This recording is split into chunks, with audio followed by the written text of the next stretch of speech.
Здесь, в Якутии, в краю вечной мерзлоты, коротко лето. Полыхнет оно фейерверком цветов, а там снова жди зимы. Однако людям давно мечталось выращивать на этой неласковой земле сады.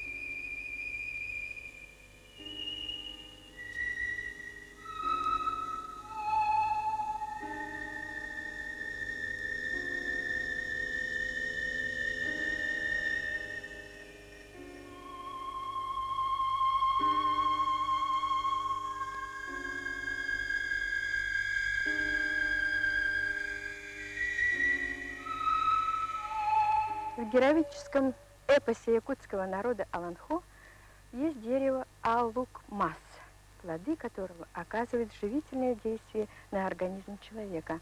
Возможно, древнейший якутский народ воспел в своем эпосе дерево яблони, плоды которого сейчас мы выращиваем на нашей якутской земле. Вот первым посадки плодовых деревьев были сделаны в 1937 году. Первым любителем-садоводом был Павел Сергеевич Осин в Мичуринске, в Мухтуе, это в Южной Якутии. Его опыт послужил развитию плодоводства в Якутии. И сейчас Южная Якутия имеет уже свои посадки, ценные плоды, ягод, яблок в зоне вечной мерзлоты. Рассказывала Мария Алексеевна Черткова, кандидат сельскохозяйственных наук.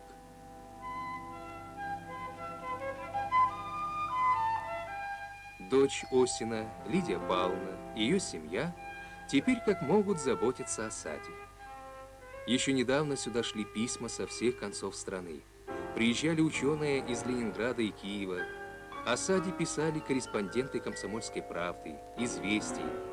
Делало передачи о нем центральное телевидение.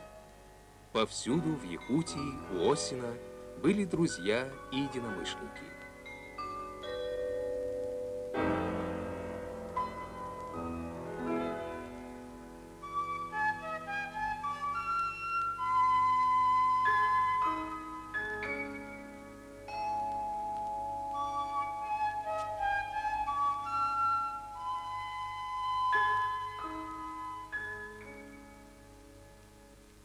Велик интерес к новому, небывалому для республики делу, начатому Павлом Осиным.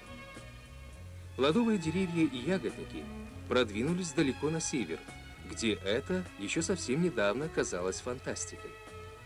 Поэтому особой популярностью пользуются подобные выставки. Здесь можно получить все необходимые сведения о новых сортах, о том, как надо ухаживать за ними.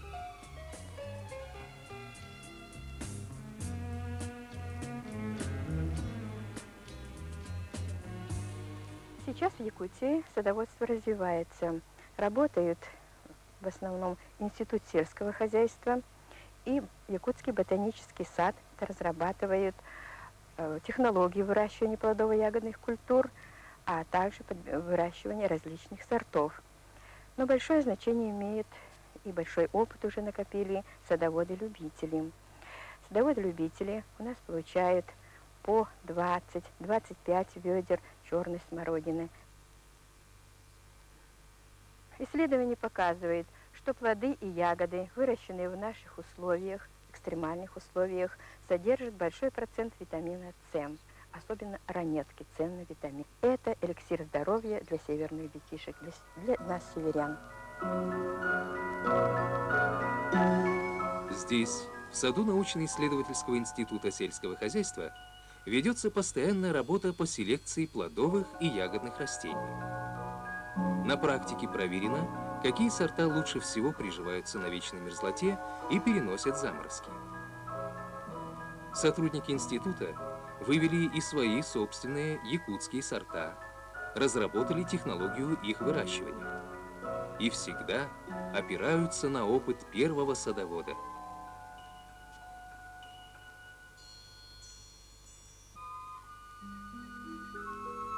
Эти кадры сняты в 1955 году. Тогдашний город Ленск.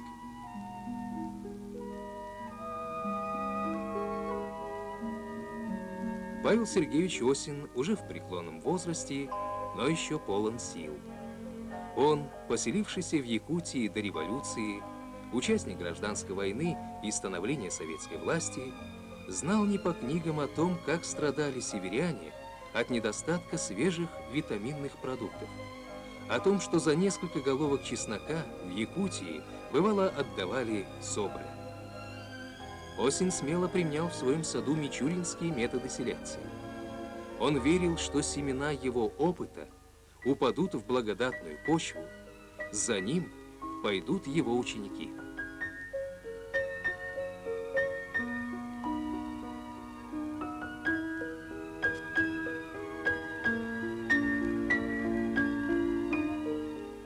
После окончания Тимирязевки я побывала сразу у Осина на второй год. И он поразил меня своим упорством, трудом. Он показал мне свой сад, и я поверила. И вот скромный опыт, героический опыт вдохновил меня и последующие годы. Несколько раз его погибал сад, погибали яблоньки с корнем. Он снова завозил, снова высаживал. И тогда у него уже были плодоносящие ягодники, но яблоню он упорно выращивал и верил, что она будет плодоносить. Он тогда уже работал 16 лет по плодовым культурам, а у меня еще опыта не было. Но когда я познакомилась с его работой, этот опыт был настолько оригинален, настолько он показал, что человек может преобразовать наш край. Он служил мне учителем, не только для меня, но и для всех садоводов-любителей в дальнейшем. Действительно, таких людей мало было, но после себя он оставил и сад, и своих продолжателей. Дело его продолжает его дочь, которая также занимается любительским садоводством, уже снимает плоды с тех яблонь, в которых он очень верил, в тот сад, который он заложил, уже стал уникальной лабораторией по выращиванию плодово-ягодных культур в Якутии.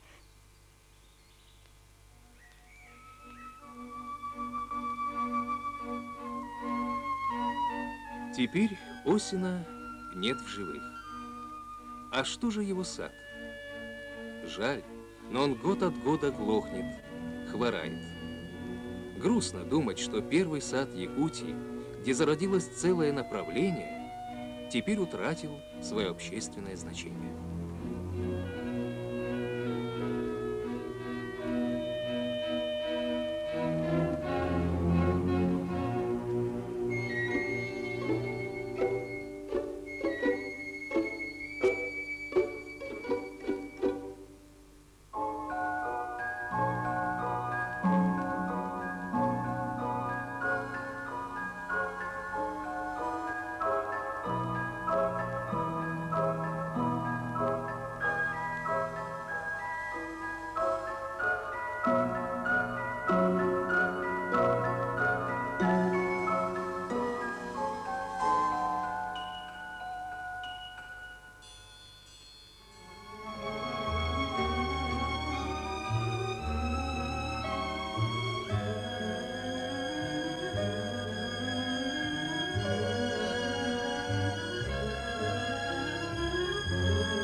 Неужели в сегодняшнем Ленске, городе речников и нефтеразведчиков, он никому не нужен?